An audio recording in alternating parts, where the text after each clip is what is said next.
Hello guys, hello and welcome to our channel. This is Ashish Kumar, spoken English trainer at your service. Guys, we have been going through some patches, or I must say some purple patches, but yet we have done many things right over here on our channel.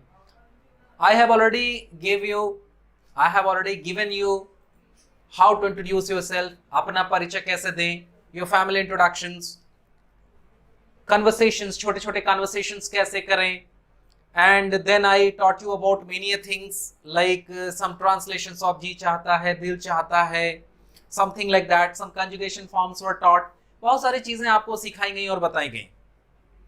But before continuing to our today's video, I would like to tell you one thing that आपने सुना होगा कि most of the guys in spoken English or in spoken English classes they say कि ये grammar का कोई value नहीं है स्पोकन इंग्लिश में, ग्रामर का कोई यूज नहीं है. समटाइम्स दे से the same thing and sometimes बहुत सारे ऐसे आपने स्पोकन इंग्लिश ट्रेनर्स देखे होंगे जो स्पोकन इंग्लिश के नाम पर सिर्फ आपको ग्रामर पढ़ाते होंगे. ऐसी भी चीजें आपने देखी होंगी.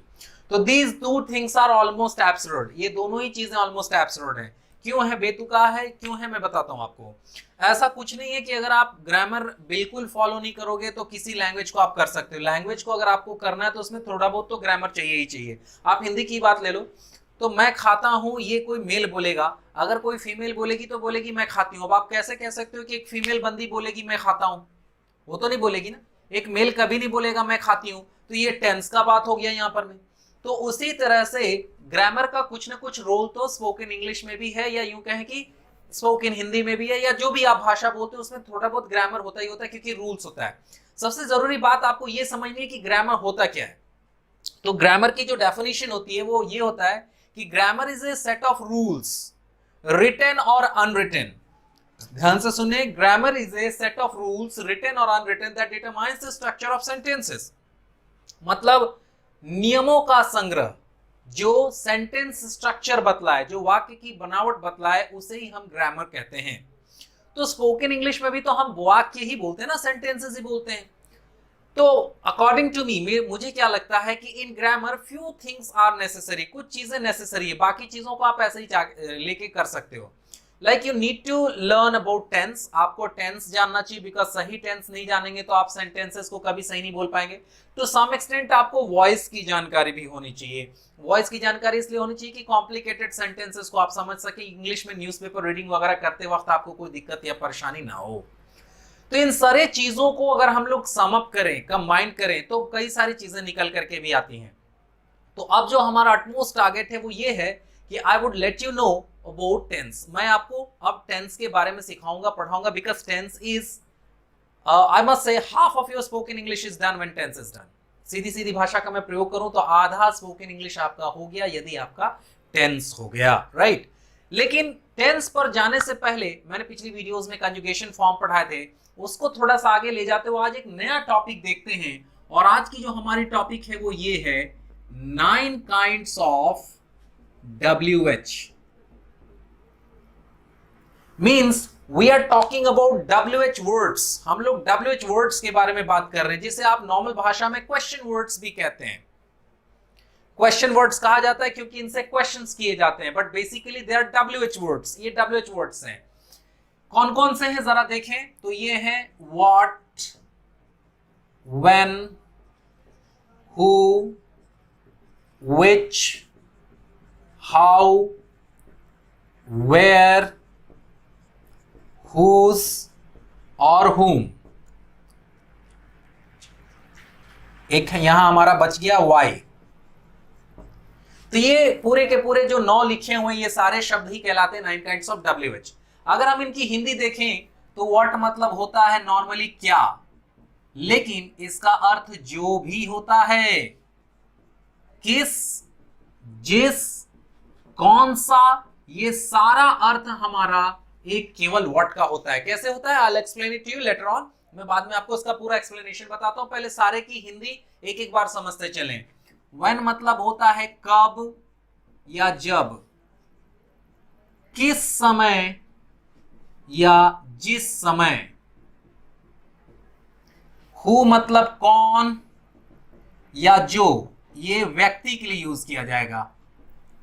विच मतलब भी कौन या जो, लेकिन ये वस्तु के लिए यूज किया जाएगा। हाउ मतलब होता है कैसे। अब ये WH में थोड़ा सा उल्टा हो गया, ये खाली H से होता है। जैसे हाउ से कितना का भी सेंस निकाला जाता है, इसका अर्थ जितना भी होता है, कितना जितना। वेयर मतलब जानते होंगे आप, कहां, जहां, किस जगह, जिस जगह। हुज मतलब हो गया किसका, जिसका, किनका, हिंदी में रेस्पेक्ट देने के लिए किनका, जिनका। अब आते हैं हुम में, किसको, जिसको, किनको, जिनको। और वाई मतलब हो गया क्यों, किस लिए, जिस लिए। तो ये है वो 9 काइंड्स ऑफ WH और ये रही इनकी हिंदी। अब आप कह सकते हैं कि आज तक हम लोगों ने यही जाना कि हु मतलब कौन, व्हाट मतलब क्या, वेयर मतलब कहां। आप ये दूसरी चीजें क्यों बता रहे हैं। ये दूसरी चीजें अगर आप जानते भी हैं तो शायद यूज में कंफ्यूज हो जाते होंगे कि कैसे इनके यूज करते हैं। तो इससे पहले कि इस चीज को और डिटेल में हम लोग करें, थोड़े से ग्रामर पर वापस मूव ऑन करते हैं, हालांकि यहां रिक्वायर्ड नहीं है। आपने शायद पढ़ा होगा इंट्रोगेटिव प्रोनाउन और रिलेटिव प्रोनाउन। तो इसमें जो आप देख रहे हैं क का उच्चारण वाला है, ये इंट्रोगेटिव प्रोनाउन हो गया, और ये जो ज का उच्चारण वाला है, ये रिलेटिव प्रोनाउन हो गया। अगर आपको ग्रामर में बिल्कुल इंटरेस्ट नहीं है तो लेट इट बी, छोड़ दीजिए उसे और यहां ही आइए। बस इतना ही समझिए कि आप ये देखिए कि इन सारे WH से क का भी उच्चारण हो रहा है, यानी इनसे सवाल भी किया जा रहा है, और फिर ज का भी उच्चारण हो रहा है, यानी इनसे जवाब भी दिया जा रहा है। तो अब प्रश्न ये उठता है कि WH से किस अवस्था में या कब हम लोग क्वेश्चन करते हैं और किस अवस्था में या कब हम लोग WH से आंसर करते हैं। तो इस चीज को समझने के लिए हम लोग एक नोट देखते हैं और नोट से समझने की कोशिश करते हैं। मैं इसे इरेज करता हूं, 1 मिनट का टाइम लेंगे। चलिए, जो मैंने अभी कहा नोट को देखें। एक मैंने छोड़ा हुआ है, बाकी सारे मैंने इरेज कर दिए, और नोट के बाद मैं इन चीजों को एक्सप्लेन करता हूं, आप देखें। नोट में ये आप समझें कि जब WH वर्ड्स के बाद हेल्पिंग वर्ब आए, जब WH वर्ड्स के बाद हेल्पिंग वर्ब आए तो WH का उच्चारण क से करें। तो WH का उच्चारण क से करें और सेंटेंस इंट्रोगेटिव हो जाता है। वाक्य जो है हमारा प्रश्नवाचक हो जाएगा, सेंटेंस इंट्रोगेटिव हो जाता है। और जब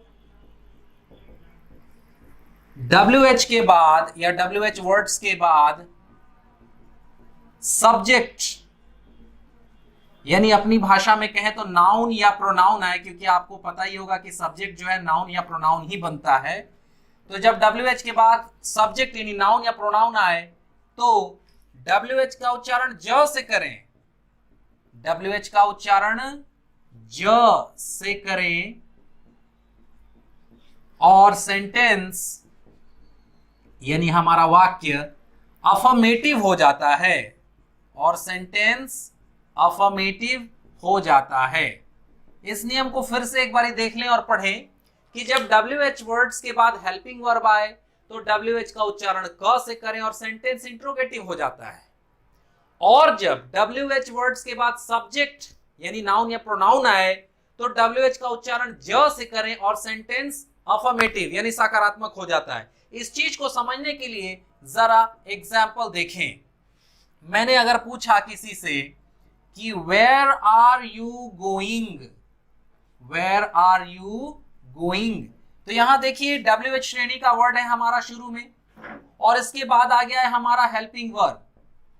तो यहां पर आपको जो नियम लिखा है कि जब WH के बाद हेल्पिंग वर्ब आए तो WH का उच्चारण क से करें और सेंटेंस इंट्रोगेटिव हो जाता है, यानी इसकी हिंदी होगी आप कहां जा रहे हैं या तुम कहां जा रहे हो। आप कहां जा रहे हैं या तुम कहां जा रहे हो। यहां देखिए WH वेयर का उच्चारण क से हो रहा है, यानी कहां। लेकिन अगर इसी सेंटेंस को हम थोड़ा सा इस तरह लिख दें कि वेयर यू आर गोइंग, तो अभी देखिए कि WH तो अपनी जगह पर में खड़ा है, लेकिन इसके बाद आ गया सब्जेक्ट यानी नाउन या प्रोनाउन आ गया। तो क्या नियम में लिख रहा है ऊपर देखिए कि जब WH के बाद सब्जेक्ट यानी नाउन या प्रोनाउन आए तो WH का उच्चारण जो है वो ज से करें और सेंटेंस अफर्मेटिव हो जाता है। यानी इसकी हिंदी हो जाएगी जहां आप जा रहे हैं। आप कहां जा रहे हैं? तो जहां आप जा रहे हैं। यहां देखिए WH का उच्चारण ज से हो गया जहां। तो यहां पे वेयर का मैंने एग्जांपल लिखा था, आप व्हाट का ले सकते हैं, हु का ले सकते हैं, कुछ भी। किसी ने आपसे पूछ दिया हु आर यू, आप कौन हैं, आपको मजाक करने का मन कर रहा है, उसको स्ट्रेट अवे अपना बारे में बताने का मन नहीं कर रहा है, तो आप कह सकते हैं हु यू आर, जो आप हैं, मतलब मैं आदमी हूं, आप भी आदमी हैं।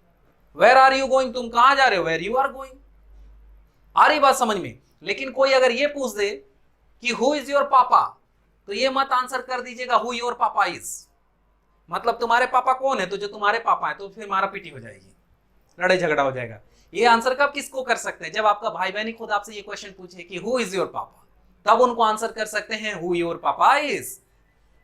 जैसे ही हेल्पिंग वर्ब आगे आएगा, आप देख रहे हैं हेल्पिंग वर्ब आगे आएगा, वो क्वेश्चन बनेगा, और जैसे ही सब्जेक्ट आगे आ जाएगा, हेल्पिंग वर्ब पीछे चला जाएगा, वो आंसर बनेगा। इसके जवाब देते वक्त आपको ध्यान रखना है कि आप कुछ एब्सर्ड जवाब ना दे दें, बेतुका जवाब ना दे दें। जैसे अगर कोई आपसे पूछता है व्हाट इज योर नेम, आपका क्या नाम है, तो आप ये नहीं बोल देंगे कि व्हाट योर नेम इज, जो आपका नाम है। ये नहीं कि आप बोलेंगे कि मैंने एक वीडियो देखा था, सर ने सिखाया था कि WH से आंसर भी करते हैं, तो मैंने आंसर कर दिया व्हाट योर नेम इज। ये गलत है। आप ये तभी आंसर करेंगे जब जो व्यक्ति आपसे पूछ रहा है, आपको पता है कि उसका भी सेम नेम है जो आपका नेम है, तो आप बोलिए व्हाट योर नेम इज, अरे तो फिर आप अपना नाम बताइए। तो मेरे कहने का मतलब ये है, इस पूरे नोट के एक्सप्लेनेशन से ये बताने की मैं कोशिश कर रहा हूं कि इस WH से न सिर्फ आप क्वेश्चन कर सकते हैं, बल्कि इस WH से आंसर भी कर सकते हैं। और इस पूरे एक्सप्लेनेशन को बताने का मेरा बस यही यूज था, यही तुक था, यही पर्याय था कि मैं आपको यही बताना चाहता था कि ये रहा WH। अब अगर आपने कंजुगेशन फॉर्म पढ़ा होगा, तो उसमें पढ़ा होगा कि कंजुगेशन फॉर्म 4 तरह के होते हैं, अफर्मेटिव, नेगेटिव, इंट्रोगेटिव और इंट्रोगेटिव नेगेटिव। एग्जाम्पल वाइज समझे, मैं खाता हूं तो आई ईट, तो ये एक अफर्मेटिव सेंटेंस है। इसमें अगर हम नो नॉट कहीं लगा दें तो ये नेगेटिव बन जाएगा। तो नो नॉट लगाते हैं जब भी हम हेल्पिंग वर्ब के साथ लगाते हैं, ऐसे कभी भी किसी में नो नॉट नहीं लगेगा। जब भी नो नॉट लगेगा वो हेल्पिंग वर्ब यानी सहायक क्रिया में लगेगा। तो मैं खाता हूं आई ईट, अब अगर कहना है कि मैं नहीं खाता हूं, ये उसका नेगेटिव हुआ, तो उसको बोलना होगा I don't eat, I do not eat. ये टेंस का रूल है, मैं आगे टेंस पढ़ाऊंगा, मैंने पहले ही बोला हुआ है, वो सारी चीजें मैं क्लियर करता चलूंगा, आपको टेंशन नहीं लेना। तो आई डू नॉट ईट या आई डोंट ईट मतलब हुआ मैं नहीं खाता हूं। अब अगर इसका इंट्रोगेटिव बनाना है, क्वेश्चन करना है, तो हेल्पिंग वर्ब को आगे लाते हैं। जैसे आप देख रहे हैं यहां पर मैं हेल्पिंग वर्ब आगे आया है, ये देखिए यहां पीछे है, लेकिन यहां आगे हेल्पिंग वर्ब यू के पहले। तो डू यू ईट या डू आई ईट, क्या मैं खाता हूं, ये इंट्रोगेटिव हुआ, क्या मैं खाता हूं, डू आई ईट। अब इसी को इंट्रोगेटिव नेगेटिव बनाना है, यानी नकारात्मक प्रश्नात्मक करना है, तो फिर आगे आए हुए हेल्पिंग वर्ब में नो नॉट लगा देते हैं, डोंट आई ईट, क्या मैं नहीं खाता हूं, या डू आई नॉट ईट। अगर इसको कॉन्ट्रैक्शन नहीं करेंगे, छोटा रूप नहीं करेंगे, तो नो नॉट को पीछे ले जाके सब्जेक्ट के लिखते हैं। हेल्पिंग वर्ब आगे रहता है, फिर सब्जेक्ट रहता है, फिर कॉन्ट्रैक्शन वाला नहीं अगर कर रहे तो हेल्पिंग वर्ब पीछे जाके लिखाएगा। तो डू आई नॉट ईट, या आप उसे कह सकते हैं डोंट आई ईट। और अब जब आपने WH सीख लिया, तो अब WH से भी 2 क्वेश्चंस आप बना सकते हैं। मतलब इंट्रोगेटिव को ही और थोड़ा बृहद कर सकते हैं, बड़ा कर सकते हैं। अब क्या कर सकते हैं आप कि इस WH को इंट्रोगेटिव के पहले लगा सकते हैं और इंट्रोगेटिव नेगेटिव के पहले लगा सकते हैं। मतलब ये जो WH है, इसको यूज करते हुए मैं क्या खाता हूं, तो व्हाट डू आई ईट, मैं क्यों खाता हूं, व्हाई डू आई ईट, मैं कहां खाता हूं, वेयर डू आई ईट, मैं कब खाता हूं, व्हेन डू आई ईट। तो इसे अब हम लोग कहने लगेंगे इंट्रोगेटिव WH का, यानी WH इंट्रोगेटिव। और अगर इंट्रोगेटिव नेगेटिव के पहले हम WH लगा दें, जैसे मैं क्यों नहीं खाता हूं, तो व्हाई डोंट आई ईट या व्हाई डू आई नॉट ईट। मैं कहां नहीं खाता हूं, वेयर डोंट आई ईट या where do I not eat. तो इस तरह से अब उसे हम लोग कहने लगेंगे WH इंट्रोगेटिव नेगेटिव। यानी मेरे टेक्निकल कहने का मतलब टेक्निकली ये है कि अब आप एक सेंटेंस के 5 और फॉर्म मिलाकर के कुल 6 फॉर्म्स बना सकते हैं। Now you can easily make 6 forms of a normal sentence of anything. अगर वो अफर्मेटिव है तो उसका नेगेटिव बनेगा, इंट्रोगेटिव बनेगा, डब्ल्यूएच इंट्रोगेटिव बनेगा, डब्ल्यूएच इंट्रोगेटिव नेगेटिव बनेगा। अगर वो नेगेटिव है तो अफर्मेटिव बनेगा, interrogative, WH interrogative, WH interrogative, negative. इस तरह करके हर एक सेंटेंस की आप 6 फॉर्म्स क्रिएट कर सकते हैं। एक तो रहेगा ही, उसके अलावा एडिशनल आप 5 फॉर्म्स बना सकते हैं। कैसे, ये मैं आपको टेंस पढ़ाते वक्त पूरा डिटेल में बताऊंगा, क्योंकि अगर ये आप नहीं समझेंगे तो आपको इंग्लिश बोलते वक्त इस तरह परेशानी होगी। आपको किसी से पूछना ही है कि तुमको कहां जाना है, तो अगर ऐसा पूछना है तो आपको डब्ल्यूएच की जानकारी होना चाहिए ना, where do I have to go, तो मुझे बस गांव जाना है। अब ये सेंटेंस हो गया, अफर्मेटिव हो गया, तो I only have to go to my village. तो इस तरह से आपको सारे फॉर्म्स भी जानने होंगे। तो मैं अब इसको इरेज करता हूं और इसके थोड़े से और ज्यादा यूजेस भी मैं आपको दिखाता हूं। चलिए अब बात करते हैं कुछ और डब्ल्यूएच से रिलेटेड टर्म्स की। आपने अभी देखा कि केवल व्हाट मतलब ही कई सारी चीजें लिखी हुई थी। व्हाट मतलब क्या, जो, किस, जिस, कौन सा या जौन सा भी कह सकते हैं। तो इसमें एक एक वाला यूज तो हम लोगों ने देख लिया, लेकिन जो बाकी के यूज इसके छिपे हुए थे, जैसे व्हाट मतलब कौन सा ही लिखा हुआ था, तो ये कैसे क्लियर होगा और ये किस सेंस में कब इसका हिंदी निकलेगा। तो इस चीज को और डिटेल में और बृहद रूप से जानने के लिए हम लोग डब्ल्यूएच का यूज करते हैं कुछ प्रेपोजिशंस के साथ। अभी कुछ प्रेपोजिशंस लेके मैं आपको वो क्लियर करने की कोशिश करता हूं। जैसे एक प्रेपोजिशन ले लेते हैं, चलिए एट। तो एट का मतलब होता है नॉर्मली में, कई बार पर भी इसका सेंस होता है। जैसे कि एग्जांपल देखें कि eight what college do you study. इसका मतलब हो जाएगा आप किस कॉलेज में या किस महाविद्यालय में पढ़ते हैं। अब आप देखें कि यहां व्हाट का मतलब क्या नहीं हो रहा है, यहां व्हाट का मतलब हो गया किस या कौन सा। आप कौन सा कॉलेज में पढ़ते हैं या कौन से कॉलेज में पढ़ते हैं। तो अब आप क्या देख रहे हैं कि इस प्रेपोजिशन को लगाने की वजह से, इस एट को लगाने की वजह से अब व्हाट का अर्थ क्या नहीं निकल रहा है, अब व्हाट का अर्थ निकल रहा है किस। तो कहने का मतलब ये कि जो आपने डब्ल्यूएच के बाकी के यूजेस देखे वो कई बार प्रेपोजिशन की वजह से ही एक्टिवेट होते हैं। एक आध दो एग्जांपल्स और देख लेते हैं, क्लियर हो जाएगा। चलिए ऑफ देखते हैं। तो ऑफ की हिंदी होती है का, के, की, है ना। देखिए एग्जांपल, जैसे of what institute are you a student. Of what institute are you a student. Hindi हो जाएगी आप किस संस्था के विद्यार्थी हैं।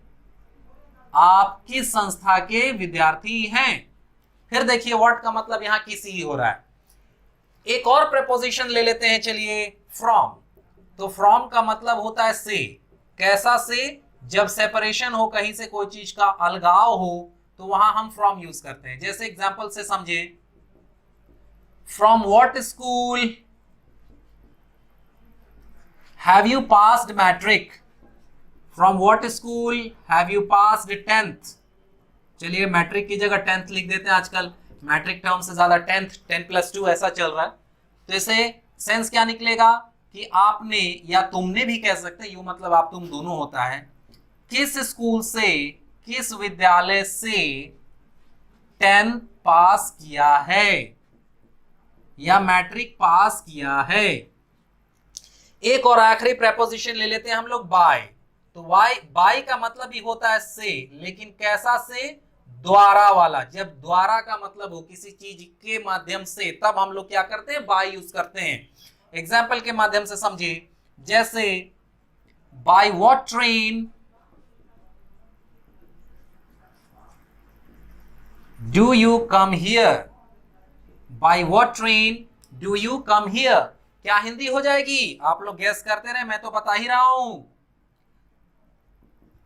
आप किस ट्रेन से, मतलब किस ट्रेन के द्वारा यहां आते हैं। आपको थोड़ा बहुत अगर ट्रांसलेशन में एरर हो रहा है तो वो टेंस की वजह से ही हो रहा होगा। तो अब आप देख रहे हैं कि हर जगह मैंने सिर्फ एक ही डब्ल्यूएच लिया है, व्हाट, और इन सब व्हाट का अर्थ या तो किस निकल रहा है या कौन सा निकल रहा है, और इसका कारण है ये प्रेपोजिशंस। अगर ये प्रेपोजिशंस नहीं निकलते या ये प्रेपोजिशंस यूज नहीं किए जाते तो फिर व्हाट का वो अर्थ नहीं निकलता जो अर्थ आप यहां पर में देख पा रहे हैं। ये अर्थ निकलने का मकसद यही है, या ये अर्थ इसलिए ही निकल रहा है क्योंकि इन सबों के आगे प्रेपोजिशंस लगा हुआ है। ठीक है, अब दूसरी बात पर आते हैं। ये तो हो रही पहली बात, बाकी के जो भी आप WH उनमें प्रेपोजिशंस लगा करके या लगा हुआ देख करके आप समझने लगे कि उसका अर्थ क्या निकल रहा है। कई बार क्या होता है कि ये जो प्रेपोजिशंस हैं ये जरूरी नहीं है कि WH के पहले ही लिखे रहें या सेंटेंस के पहले ही लिखे रहें। कई बार ये प्रपोजिशन सेंटेंस के एंड में भी होते हैं। कैसे देखें, eight what college do you study, आप किस कॉलेज में पढ़ते हैं को ऐसे भी कहा जा सकता है what college do you study at, sense same रहेगा। Of what institute are you student, आप किस संस्था के विद्यार्थी, इसको ऐसे भी कह सकते हैं what institute are you student of, of पीछे चला जाएगा। From what school have you pass 10th, तो what school have you pass 10th from. By what train do you come here, तो what train do you come here by. अगर ऐसा कोई आपसे बोलता है तो शॉक्ड नहीं हो जाएंगे कि ये प्रपोजिशन पीछे ले गया तो अब क्या सेंस निकला, या प्रपोजिशन पे सेंटेंस कैसे खत्म कर दिया। ऐसे होता है अमूमन क्वेश्चन पूछने के लिए प्रपोजिशंस को सेंटेंस के एंड में ही ले जाकर के खत्म किया जाता है। तो अगर ऐसा होता है, आपको नहीं समझ में आता है तो कोई टेंशन नहीं लेना, आप अपने मन में प्रपोजिशन को उठा के आगे लिख लीजिएगा, मतलब मन में आगे रख लीजिएगा। मन में कैसे लिखेंगे, रखेंगे ही, मन में आगे रख करके सेंस समझने की कोशिश कर लीजिएगा और आई होप कि आपको ये सेंस क्लियर हो जाएंगे, सेंस समझ में आने लगेंगे। अब आते हैं नेक्स्ट स्टेप पर। नेक्स्ट स्टेप ये कि अभी मैंने बोला कि WH से न सिर्फ हम लोग क्वेश्चन कर सकते हैं बल्कि WH से हम लोग आंसर भी दे सकते हैं। और मैंने आपको छोटा एग्जांपल दे करके भी बताया, जैसे वेयर आर यू गोइंग, तुम कहां जा रहे हो, तो वेयर यू आर गोइंग, जहां तुम जा रहे हो। तो उस तरह से तो इसके भी आंसर बनने चाहिए कि आप किस कॉलेज में पढ़ते हैं, तो जिस कॉलेज में आप पढ़ते हैं। आप किस संस्था के विद्यार्थी हैं, तो जिस संस्था के आप विद्यार्थी हैं। तो ऐसा करने के लिए क्या करेंगे, वहां तो बड़ा आसान था, मैंने बोला कि जब हेल्पिंग वर्ब आगे आ जाए तो क्वेश्चन, और जब हेल्पिंग वर्ब सब्जेक्ट के पीछे चला जाए तो आंसर, यानी जब सब्जेक्ट आगे आ जाए तो आंसर। तो अब यहां क्या करेंगे, यहां तो बड़ा लंबा लंबा दिख रहा है, लंबा सेंटेंस देखने से कोई डर नहीं लगना चाहिए, आपको हेल्पिंग वर्ब ढूंढने आना चाहिए।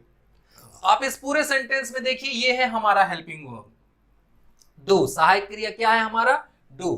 तो at what college do you study, आप किस कॉलेज में पढ़ते हैं, इसमें बस डू को उठा के इस यू के पीछे ले आइए कि eight what college you do study. और अगर आपको डू नहीं लगाने की इच्छा है तो नहीं भी लगा सकते हैं, क्योंकि प्रेजेंट इंडेफिनिट का रूल है कि उसमें अफर्मेटिव सेंटेंसेस में डू डज लगाने की कोई आवश्यकता नहीं होती, नेगेटिव से लगता है। लेकिन अभी आप सीख रहे हैं, मैंने टेंस शुरू नहीं किया, अगर आप जानते हो तो वेल एंड गुड, ये बात आपको समझ में आ गई होगी मैंने अभी क्या बोला। लेकिन अगर आपको ये नहीं समझ में आ रही कि मैंने अभी कौन सी बात बोल दी, तो टेंशन नहीं लेना है, बस आप ये समझे कि डू आप लगा भी सकते हैं, थोड़ा सा उसमें जोर पड़ता है, बस और कुछ नहीं। तो at what college do you study, तो at what college you do study, जिस कॉलेज में आप पढ़ते हैं, आंसर बन गया। Of what institute are you a student, of what institute you are a student, जिस संस्था के आप विद्यार्थी हैं। From what school have you pass 10th, आपने किस स्कूल से 10th पास किया है। From what school you have passed 10th, आगे बात समझ में।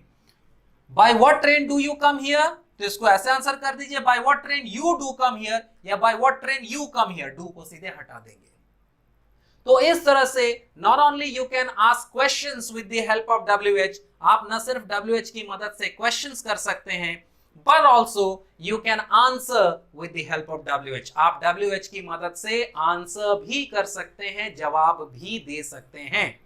And if you have control over WH, if you have command over WH, यदि आपका WH के ऊपर नियंत्रण हो जाए, WH के ऊपर कमांड हो जाए, तो your English skills, your English speaking skills, your English writing skills, your English understanding skills, each skills would be developed.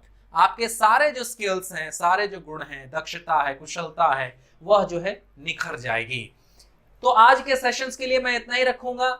You see, मैं ज्यादा लंबी लंबी वीडियो स्पोकन इंग्लिश के नहीं बनाता हूँ। रीजन यही है कि मैंने बार बार आपको पहले भी कहा है, आज थोड़ी सी हो सकता है कि मेरी वीडियो लंबी चली गई हो, लेकिन मैंने आपको पहले भी बोला है कि मैंने खुद भी अपनी वीडियो शूट करने के पहले बहुत सारे स्पोकन इंग्लिश वीडियोस देखे, और मैंने देखा कि उनके जो पढ़ाने का अंदाज है या सिखाने का अंदाज है, तो थंबनेल बड़ा अच्छा लगाते हैं। 11 घंटे में सीखे फर्राटेदार इंग्लिश बोलना, ये तरीके आजमाओ, तुम इंग्लिश फटाफट बोलोगे, कभी घबराहट नहीं होगी, डर नहीं लगेगा। इतने अच्छे अच्छे लाइंस लिखते हैं, वो इतना अच्छा अच्छा थंबनेल बनाते हैं कि न चाहते हुए मेरे जैसा आदमी भी उस पर क्लिक करके देखता कि यार कैसा तरीका है। और वो कहावत है ना, खोदा पहाड़ निकली चुहिया, to make hill mole of a mountain, वही वाली बात है कि छोटा सा चीज को हम लोग बढ़ा चढ़ा करके कह तो देते हैं, लेकिन अंदर जब देखते हैं तो बिग बोस्ट स्मॉल रोस्ट वाला हाल है, माने ऊंची दुकान फीका पकवान वाला हाल है, उसमें कुछ ऐसा मिलता नहीं। तो मैंने अपना जो फोकस किया है वो सिर्फ कंटेंट पर फोकस किया है। तो मैं बार बार आपको एक चीज कह रहा हूं कि आप प्रैक्टिस करो। कितनी भी चीज हम लोग आपको ऑनलाइन के माध्यम से दे दें, कितना भी आपको ग्रामर सिखा दें, कितने भी ट्रांसलेशंस करा दें, कितने भी डमी वीडियोस भी बना के दिखा दे। सपोज मैंने आपको कन्वर्सेशन का कोई डमी वीडियो बना दिया, अपने साथ किसी स्टूडेंट को खड़ा कर दिया, उसको कहा चलो कन्वर्सेशन करो, या कोई ऑफलाइन क्लास में से कोई फुटेज लेकर के इस वीडियो के साथ अटैच करके आपको दे दिया, तो आइडियाज तो आपको मिल ही जाएंगे कि हाँ ये चीजें होती कैसी हैं, लेकिन करना तो आप ही को है ना, करना तो आप ही को है। तो unless and until you start practising, जब तक आप प्रैक्टिस करना शुरू नहीं करते हैं तो ये सारी चीजें विल गो इन वेन, बेकार हो जाएंगी, बर्बाद हो जाएंगी, कोई फायदा नहीं होगा। तो again let me tell you, 100% effort करिए अपना, try and give your 100% effort and try to practise, never leave your practice behind, कभी प्रैक्टिस पीछे मत छोड़िए। If you are a cricket level like me, I am a very much die heart fan of cricket, I must say, मैं cricket का बहुत बड़ा fan हूँ, like other Indians as well, बहुत सारे इंडियंस हैं। आप में से अगर कुछ लोग होंगे उनको बुरा लग रहा होगा क्योंकि कई लोगों को क्रिकेट से नफरत भी है, लेकिन भाई मैं क्रिकेट का फैन हूँ। तो मैं आपको बताऊं कि विराट कोहली साहब जैसे भी महान प्लेयर, पिछले जमाने में सचिन तेंदुलकर साहब भी महान प्लेयर हैं, तो उन लोगों का भी दिन खराब हो जाता था, और जब वो खराब नॉक खेल कर आते थे तो जिस वजह से उनका खराबी हुआ है, जिस वजह से वो आउट हुए, उस वजह पे वो काम करते थे और फिर जाके प्रैक्टिस करते थे। कोई भी प्लेयर मैदान में उतरने से पहले प्रैक्टिस करता है। मैं भी जो आपको पढ़ाने आता हूं तो इसको मैंने कई बार ही पढ़ाया है, एक बार दो बार नहीं, शायद 1000 बार पढ़ाया है, तब जाकर के इस कॉन्फिडेंस से मैं कैमरे को फेस करता हूं, तब जाकर के मैं इस कॉन्फिडेंस से स्टूडेंट को फेस करता हूं, तब जाके मैं इस कॉन्फिडेंस से बोर्ड पर कोई चीज सिखाता हूं। तो प्रैक्टिस का कोई सब्स्टिट्यूट नहीं होता। आपको इंट्रोडक्शन ही है, प्रैक्टिस करिए, फैमिली इंट्रोडक्शन है, प्रैक्टिस करिए, मैंने कहा कन्वर्सेशन से जैसी छोटी मोटी चीजें हैं, प्रैक्टिस करिए, और भी मैं बहुत सारी चीजें अभी आपको सिखाने जा रहा हूं कि आप उन सबों के भी प्रैक्टिस करिए, और जितनी ज्यादा आप प्रैक्टिस करेंगे उतने ही ज्यादा चांसेस हैं आपके सफल होने के। The more you practise the more chances are for your success. I hope कि आपको ये बात समझ में आ गई होगी। थोड़ा सा मैंने बीच में मोटिवेशनल स्टफ भी दे दिया, आपको थोड़ा सा मोटिवेट करने की कोशिश किया, but this is not my job for the time being, अभी के लिए ये मेरा जॉब नहीं है। मोटिवेशन तभी काम आता है जब आप करना शुरू कर देते हैं और कुछ छोटे मोटे निगल्स आते हैं। अभी तो आई होप मुझे लगता है आपने शायद शुरू भी नहीं करा होगा, that's why I am telling you कि for the time being it doesn't need motivation, क्योंकि शुरू में मोटिवेशन के बगैर भी आदमी बहुत तेजी से काम करता है, धीरे धीरे धीरे धीरे धीरे धीरे मोटिवेशन खत्म होती है, उस वक्त मोटिवेशन का जरूरत पड़ता है, उस वक्त एग्जाम्पल्स की जरूरत पड़ते हैं। For the time being I would only suggest you और I would only request you, keep practising and keep learning. With this, today, this is Ashish Kumar signing off, and have a great day. Enjoy our next session. Wait for the next session. Something better and bigger coming up for you. Thanks for watching. Have a great day, guys.